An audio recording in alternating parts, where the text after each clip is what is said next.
Opo, mali ba yung ano, yung, sa panig, ng prosekusyon, yung, pagtayo at pagtatanong ni Senador Risa Hontiveros, attorney?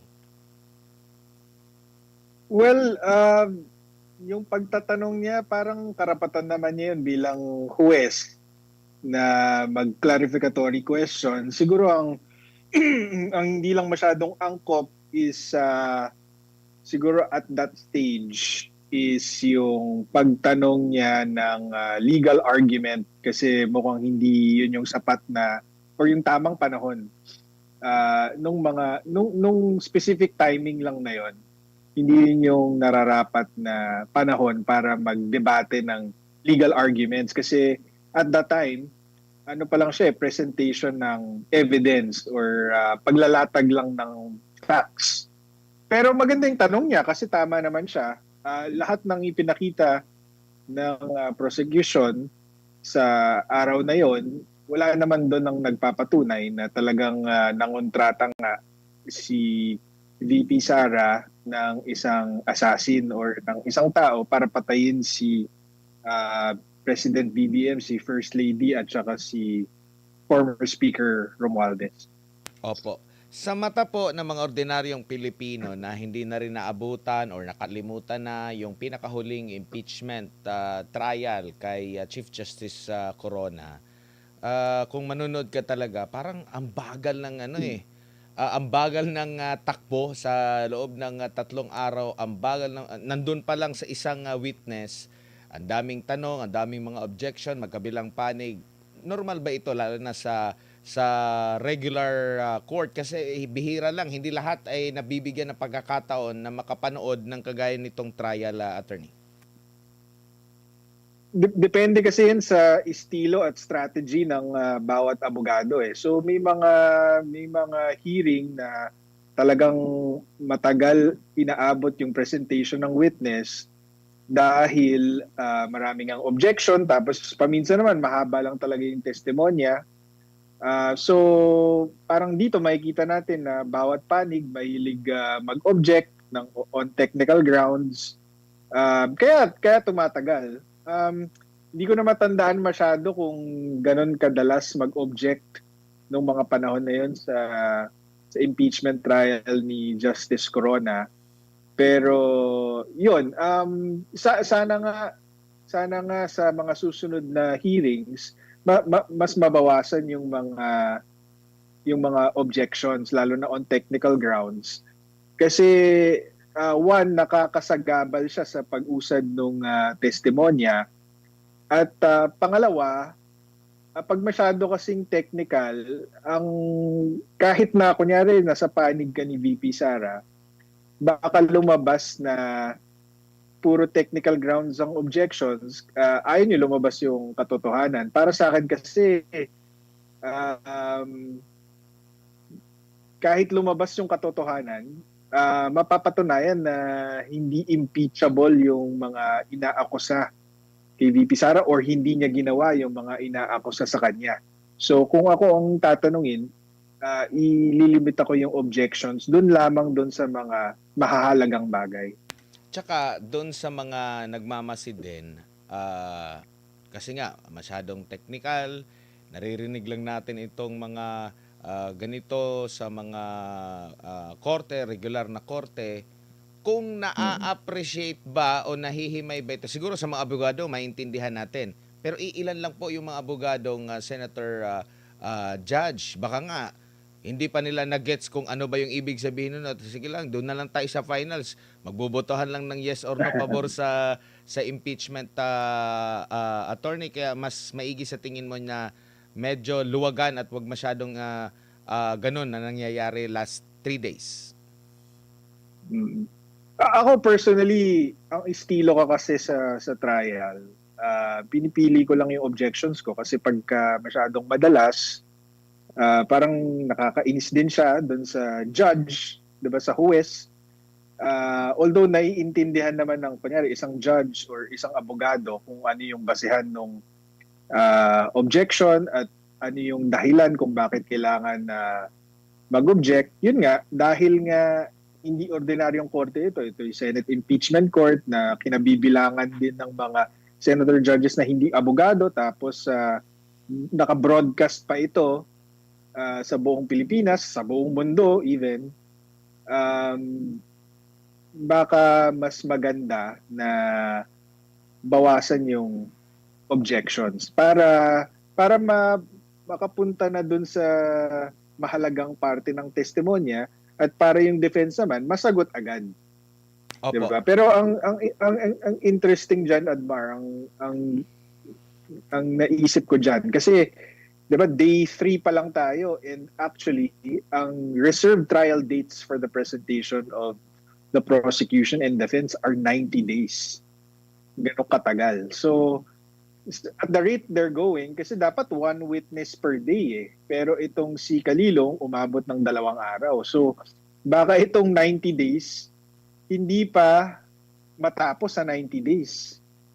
'Di ba? So ang susunod na tanong diyan ay kanino ba pabor ang delay?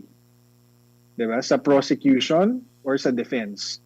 Ang prosecution pwede na lang isipin na pag habang pahaba ng pahaba itong impeachment, araw-araw nating madudungisan ang reputasyon ni VP Sara, kahit hindi natin, at dahil dito, baka makuha natin yung 16 votes.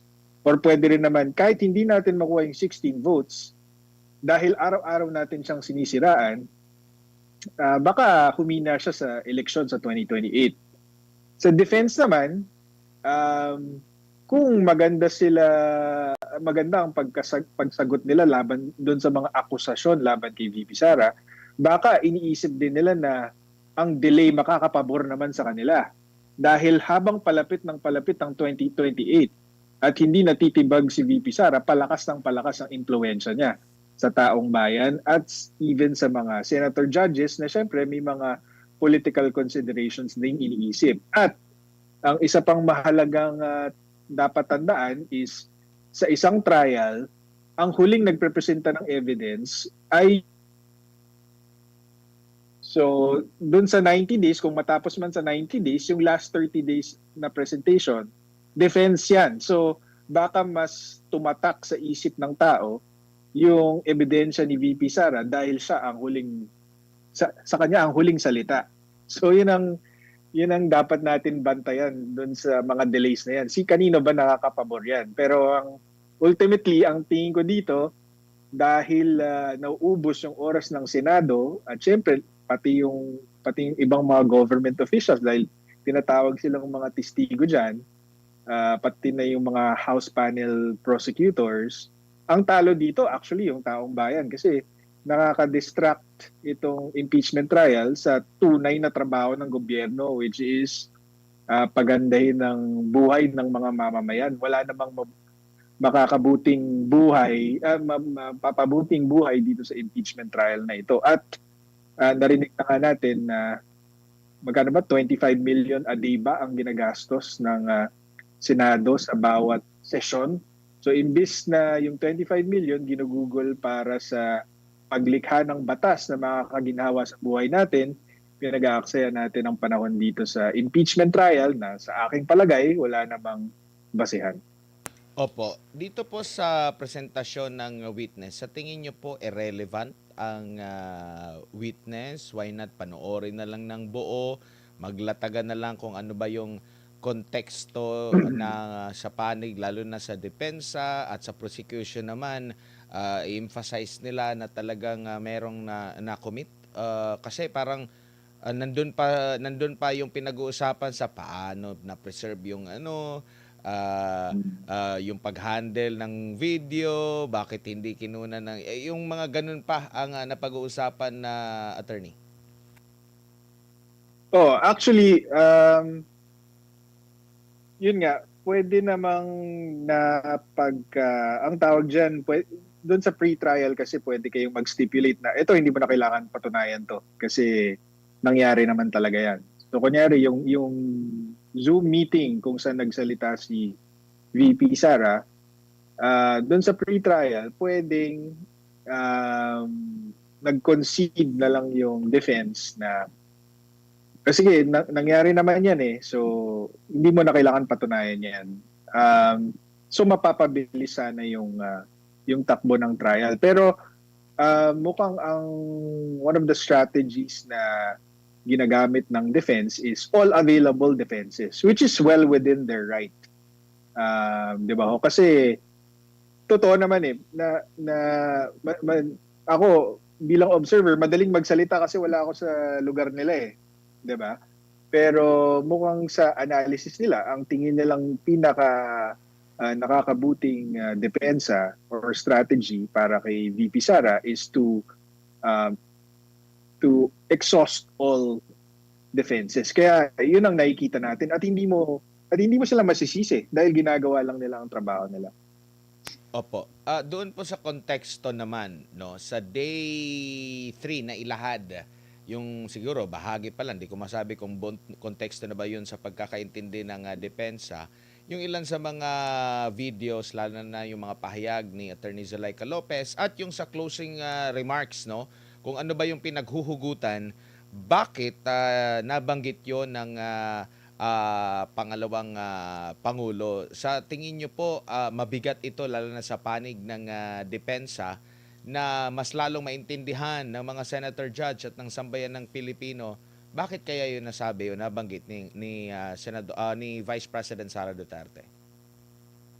Oh, mahalaga 'yon. Yung konteksto mahalaga talaga. Kung bakit niya sinabi 'yon. Um, Kasi put yourself in her shoes, 'di ba? May Operation Romanov, merong plot to wipe out all the Dutertes at ang kalaban mo is yung buong puwersa ng gobyerno, 'di ba?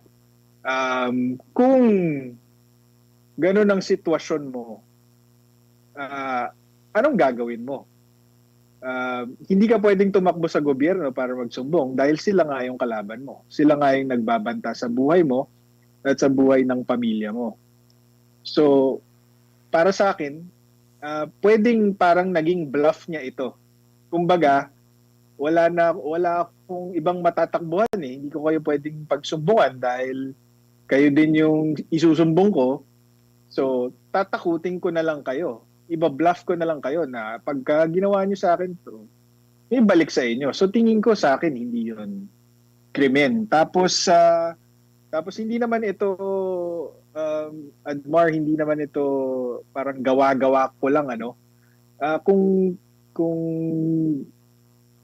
kung narinig mo na yung principle na self-defense, kunyari kapag nakapatay ka ng tao, uh, walang krimen, exempted ka from, there's no crime committed if you did it in self-defense or defense of a relative or even defense of a stranger. Yan ang sinasaad sa batas. Basta may mga elements yan eh. Una yung unlawful aggression. Ibig sabihin may banta sa buhay mo or may banta sa buhay mo na illegal.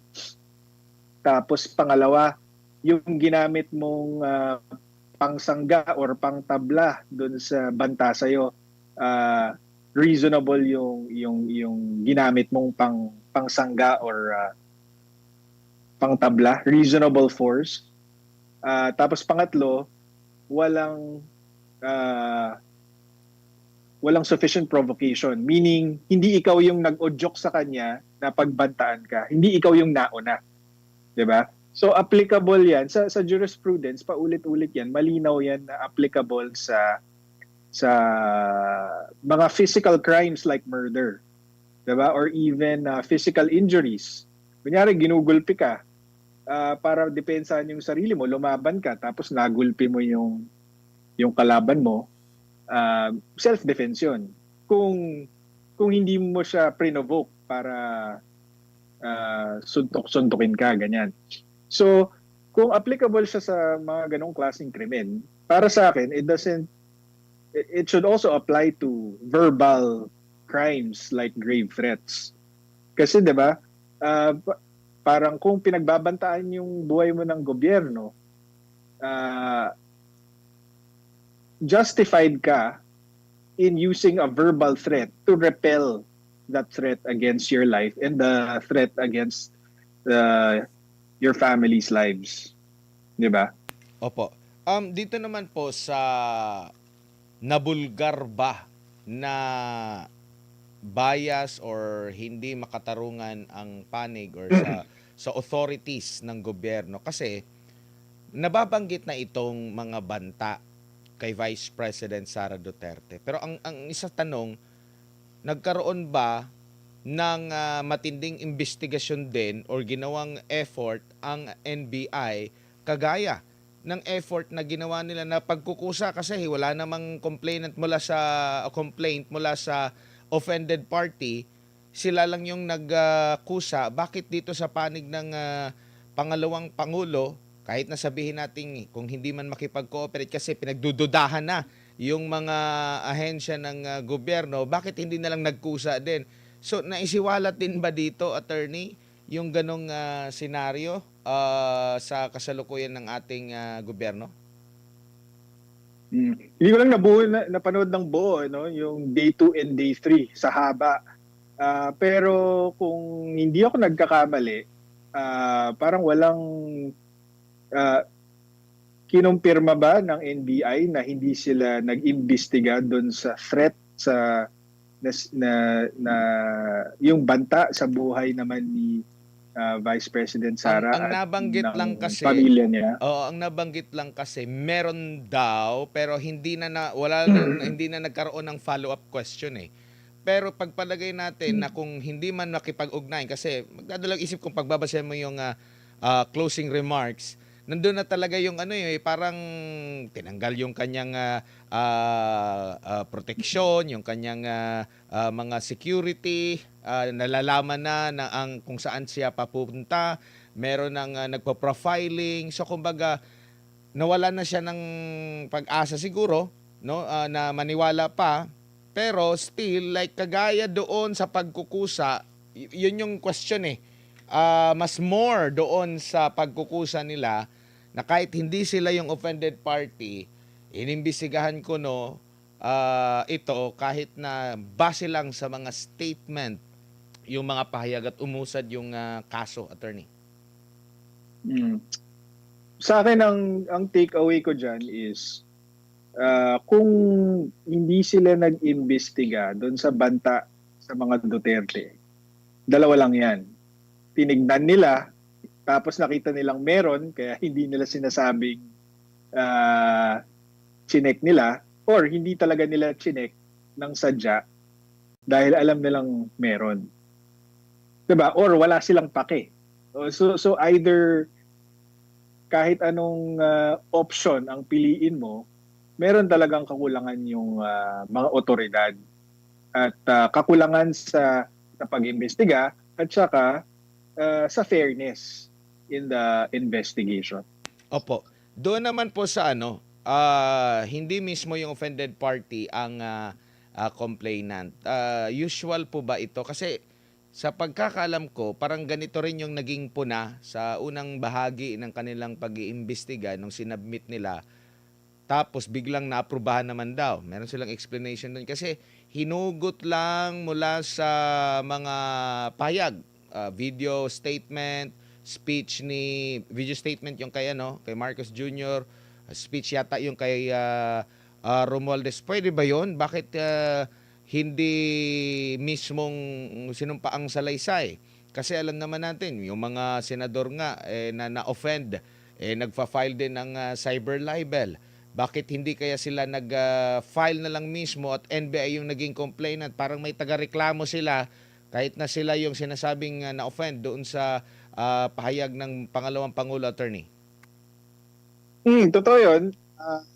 Hindi sila, yun ang napanood ko ata yun na sinabi ni Kalilong na wala siyang personal knowledge na nag-file ng complaints itong si BBM, si Lisa Marcos or si Martin Romualdez. Hindi ko lang matandaan kung requirement ito para magkaroon ng ganitong klaseng krimen na sabihin ng mga tinarget nung quote-unquote grave threat na na-threaten sila. Pero malaking bagay yan kasi sa ordinaryong kaso, hindi naman uusad ang isang complaint kung yung offended party ay hindi magrereklamo. Kasi ibig sabihin, di ba, hindi siya na-threaten, di ba? Or hindi niya sineryoso yung threat. So magandang i-emphasize yan kasi nagpapatunay na kahit yung mga pinangalanan ni VP Sara, sila mismo, hindi nila sineryoso yung di umanong banta sa buhay nila. Opo, dito naman tayo sa mas mahalaga din, yung sa unang tatlong trial, nabanggit ng presiding officer na 16 ang kailangan para ma-convict, no? Tapos walang pagtutol ukol dito. The next day, may paglilino, pag-question kung ito ba ay legal opinion lang or ano na, paninindigan ng impeachment court at nag-affirm ang presiding judge dito. So, hindi na ito mababago, sir, kasi naaprobahan na nila yung journal sa mga nakalipas na mga pagdinig nila and walang tumutol. So, all the way sa nababanggit mo nga na 70 araw na possible na trial days, ito na yung kanilang paninindigan at hindi na ito pwedeng mabago ng kahit anumang motion or kung ano ba.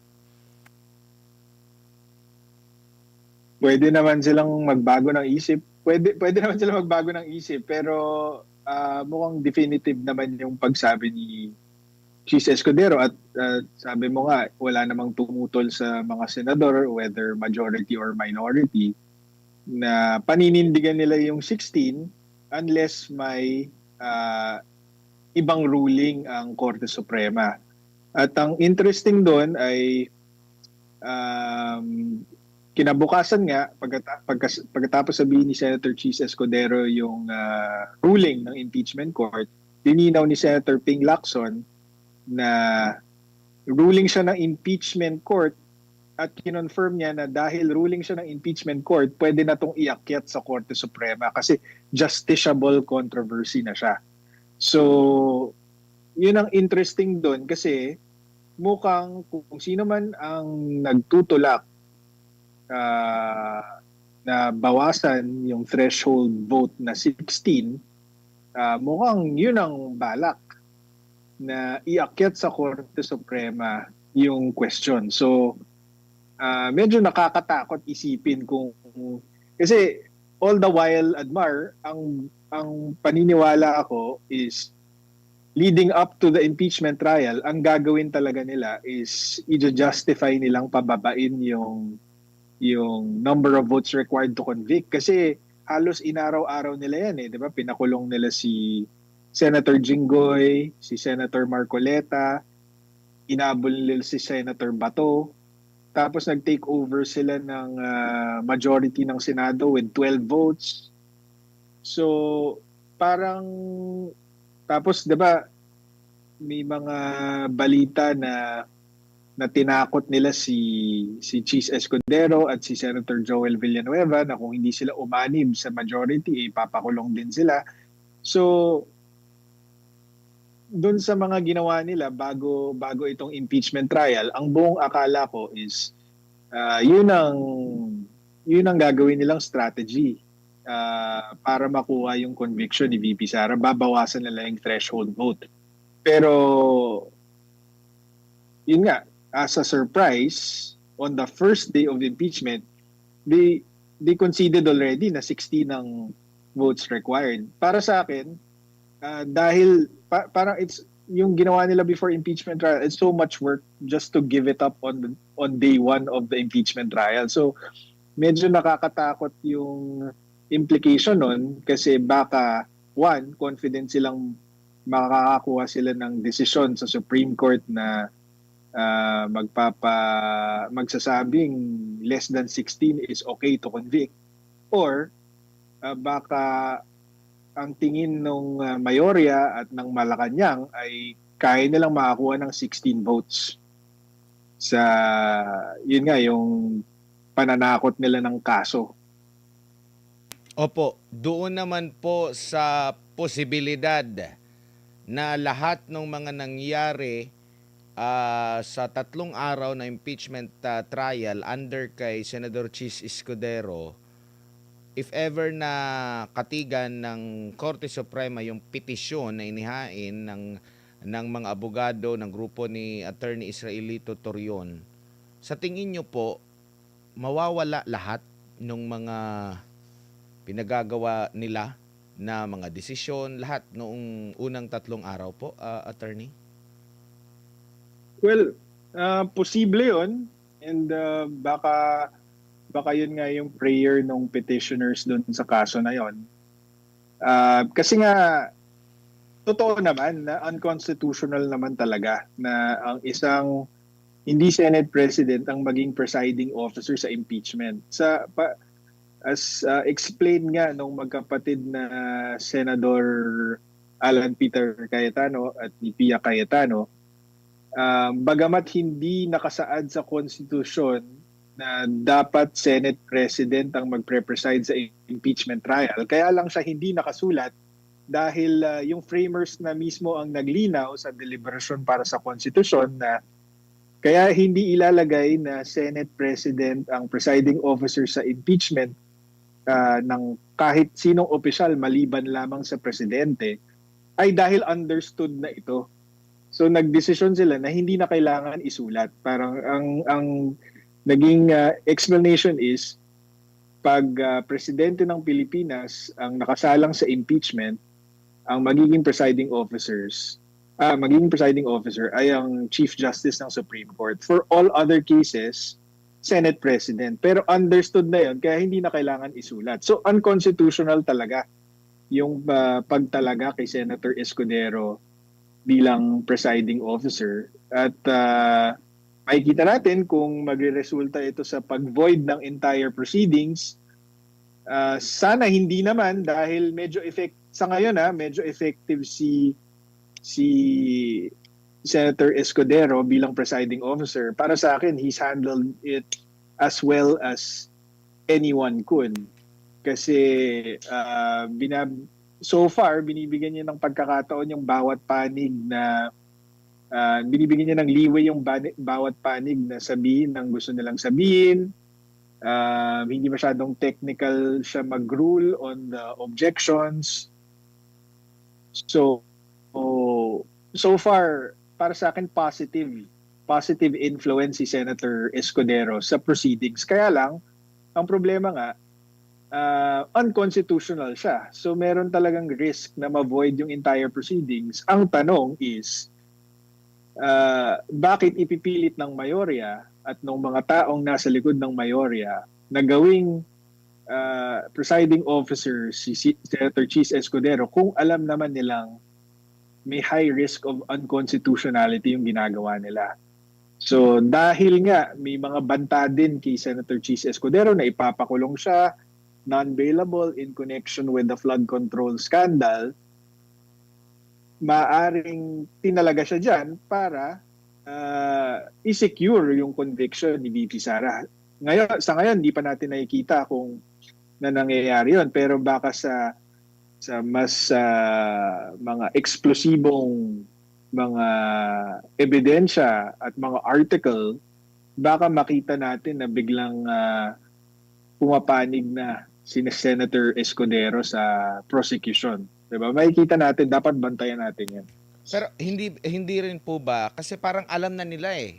Kasi nangyari itong paglalagay nila ng bagong leader, nangyari itong lahat yata within same day, na after na merong mahalal bilang bagong pinuno nila, or parang Senate pro tempore pa lang ata yon, no, sa katauhan ni Senador Win Gatchalian. Next nilang move noon during that time, no, nagkaroon ng na lumipat na ata si Joel Villanueva, ay yung pagbago ng rules na kahit 12 lang silang bumoto, nagbago sila ng rules. So kumbaga nakikita na nila during that time, as early as that time, na mangungulelat si Senator Win Gatchalian Kaya meron ng nakahandang rules na pwede silang pumili kung sino yung magpe-preside. Na-finalize lang yung pagiging Senate President ni Senador Win nung lumipat na si Senador Chis Escudero, kaya nakakuha sila ng 13. Hindi na questionable yung pagiging Senate President niya. Ang questionable ngayon doon sa pag-amyenda nila sa rules na una, maliban doon sa 12 lang, meron pang sinasabi si Senador Alan Peter Cayetano na dapat may 1 day na abiso mula sa kanila kung merong mga pagbabago, lalo na sa rules of impeachment, attorney.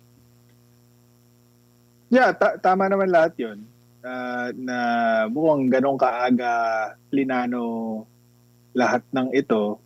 Pero yun, the fact remains. So far so good. Para sa akin, Senator Cheese appears fair and he's handling it well. Kumbaga, kung siya yung judge ko sa korte, sabihin ko, mahusay siya. Pero again, hindi pa, para sa akin, itong article na ito, itong Article 4, ito nga yung pinaka walang kwenta Pero na article isa ng pa sa prosecution. So hindi pa ganun ka high stakes ito. Opo, may singit ko lang. Maaari bang, halimbawa kasi parang ang pagbabalik ng kanilang sesyon ay sa SONA pa, no? Or after SONA, maaari silang, or during SONA, pwede pa bang mabago yun? Halimbawa, doon nila i-finalize na, kasi may 13 na sila eh. Doon nila i-finalize ulit, magbutuhan sila ulit doon sa pagbabago ng impeachment rules na pwede silang pumili. Pwede pa ba yun na mahabol sa tingin nyo po, attorney? If ever man na wala pang desisyon ang Korte Suprema, pero mas magmumukha tuloy na mas malinaw na kaya nila inulit itong pag-amyenda kasi alam nilang mali, pero dahil 13 na sila, kaya sinilyohan nila. Maring ganun. Pwede rin ba yun, attorney? Tingin ko, ang posisyon nila dyan is nung naging 13 na sila with Senator Joel Villanueva, inapprove daw kasi yun ang narinig kong justification ni Senator Win eh. While it is true na 12 lang sila nung pinalitan nila yung impeachment rules, nung 13 na sila, inapprove yung minutes of the session prior. So para sa kanila, ang posisyon nila is valid na yung pag-elect nila ng presiding officer. Pero it doesn't really matter kasi kahit na-approve na yung rules na yan, kung labag yan sa konstitusyon, kahit 24 pang mag-approve dyan, unconstitutional yan. Opo. At if ever po, nakikita nyo po ba na medyo mangangamote si Senador Win Gatchalian kung siya, halimbawa, ibabalik sa kanya yung pag-preside, attorney, ano nakikita nyo po? Oo kasi medyo unfair to have unfair for him and unfair to the parties to have a non-lawyer preside over the impeachment. Kasi nakita nyo naman, napaka-technical ng objections. Imagine nyo kung non-lawyer, kahit hindi naman si Senator Gatchalian eh. Imagine nyo, kunyari, hindi napalitan si Senator Tito Soto. Imagine nyo siya mag-preside sa impeachment court. Yun nga eh. Hindi ba magiging katawa-tawa yung proceedings kung ganon? Opo. Tingin ko masyado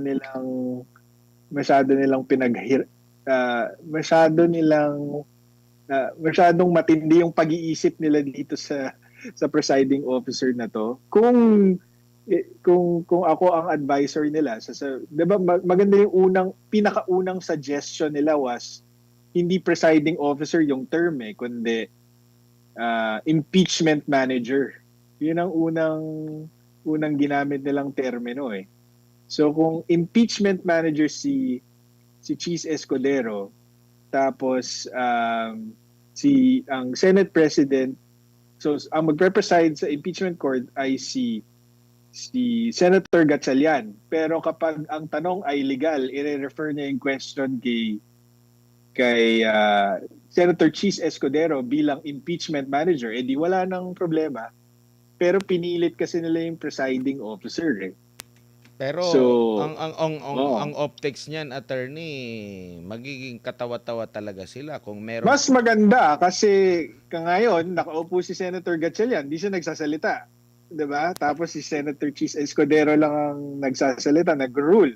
At least kapag ganun yung setup, i-refer niya pagka legal yung tanong, o edi may role si Senator, yung Senate President, pwede may rin. actual role, Pero sa 'di tingin ba? ko parang either way mas pangit yung optics lalo na kung may pangarap si Senator Win sa mas mataas na posisyon kasi ay ganyan pala, bakit inaasa, bakit hindi na lang si ano na lang ang gawin nilang Senate President, which is ganyan din yung nabanggit ni ni Senador Robin Hood Padilla.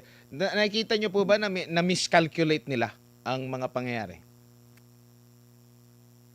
Um, Hindi ko alam kung na-miscalculate nila. Hindi, si, ako, Admar, sa, di ba, nakakailang taon na ba tayo? Pang-apat na taon na natin to sa ilalim ng Administrasyong Marcos. Um, Hindi ko masasabi na, marami silang miscalculation, pero pinapanindigan nila yung miscalculation nila. Yun ang nakakatakot. Kasi kahit nagkamali sila, ipipilit nila at habang tinotolerate ng taong bayan, itutulak at itutulak nila. Kaya pagka ini-interview nyo ako, palagi ko sinasabi, bantayan natin, di ba? Wag nating papalagpasin. Kasi yun ang nangyayari. Yung mga batas, yung konstitusyon binabali, kung hindi tayo nakabantay, itutuloy lang nila kung anong gusto nila. Kaya ayun, yun ang Attorney, pananaw ko diyan. opo, maraming salamat po sa inyong oras at panahon ngayong 10 oras ng gabi sa uli.